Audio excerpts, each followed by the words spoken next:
Chapter 24 Glum and Blah. Miss Nogard entered the classroom on the 13th story. She looked at all the bright and chipper faces. She knew by the end of the day they would no longer be bright and chipper. They would be glum and blah. She smiled at the class. "Good morning, everybody," she said. "My name is Miss Nogard." She listened to their brains. Calvin had spilled orange juice on his lap during breakfast and wondered that someone might think he had gone to the bathroom in his pants. Dana had gotten her hair cut yesterday, and she thought it was too short.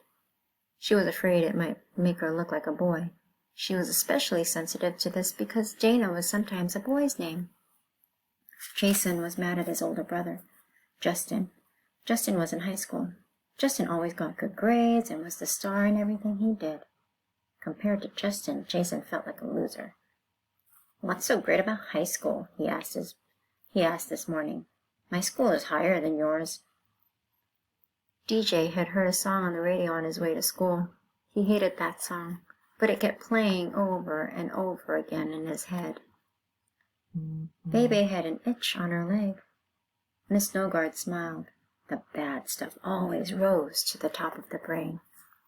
Even if a person was very excited about something wonderful, the person still worried about what could go wrong.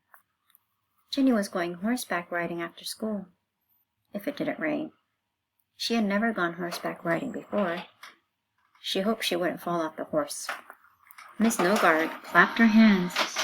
"So who would like to tell me what you've been working on?" she asked.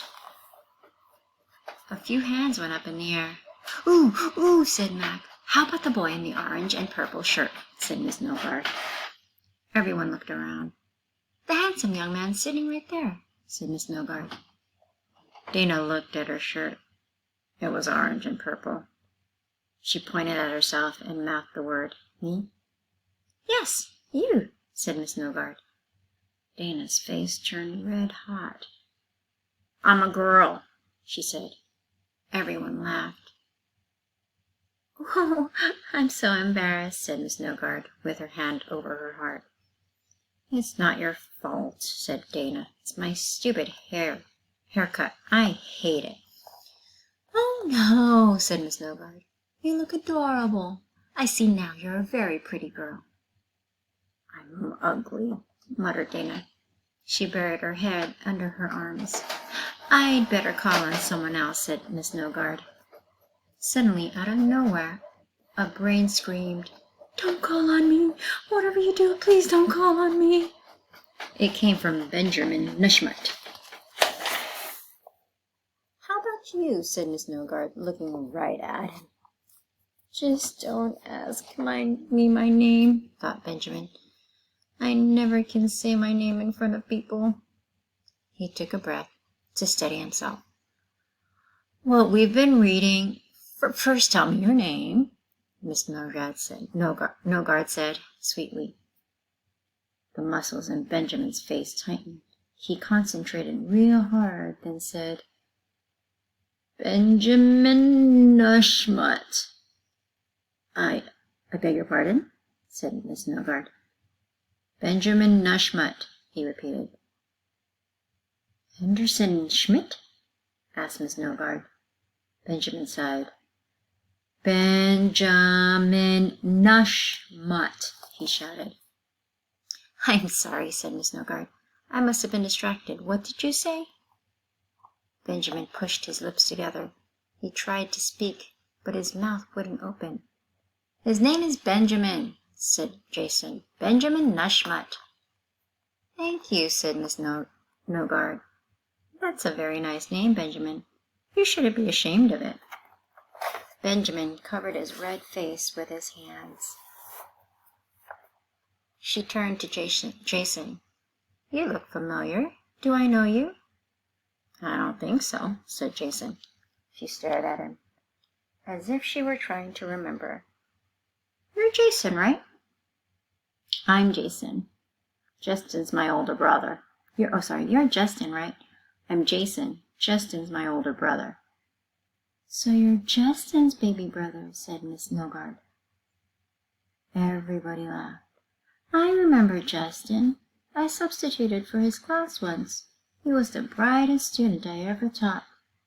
You must feel very lucky to have such an exceptional brother. His feet stink, thought Jason. For the rest of the day, Miss Nogard kept, accidentally on purpose, calling Jason Justin. One by one, she made every child in the class feel miserable.